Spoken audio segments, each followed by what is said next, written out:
Have you ever considered to add a new location where you can check out the temperature?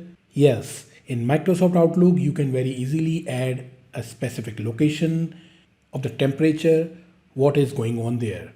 So currently I'm on Microsoft Outlook 365 and I have already opened my calendar, and the temperature will be visible on the top of this calendar dates.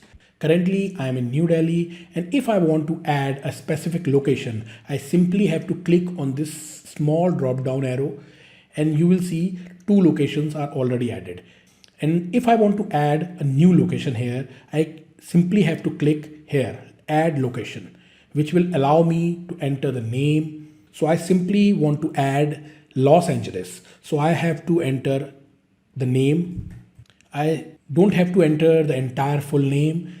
The system automatically recognize the initials and give me the related options. So now simply hit on the search button. When I click on it, you will see few options are available, but my Los Angeles is not in the list. I have to add some additional alphabets. So I simply add G and hit search once again. It will take few seconds and see Los Angeles, CA. This is the city I want to add in Microsoft Outlook calendar. When I click on it, you will see the temperature of today, tomorrow, and the next day are already visible here. I can very simply switch back to the Delhi, or now currently I'm sitting on Los Angeles, CA. So that way you can add multiple options here and check out the current temperature. And not only that, you will also see the forecast here. Not only that, if you hover your mouse over that will open additional information here. You can check out the wind, humidity, precipitation, and the cloud with rain. That means there is raining currently and the temperature is in Fahrenheit. If you click on this see more online, that will take you to the options where you can search additional information about this temperature and many more.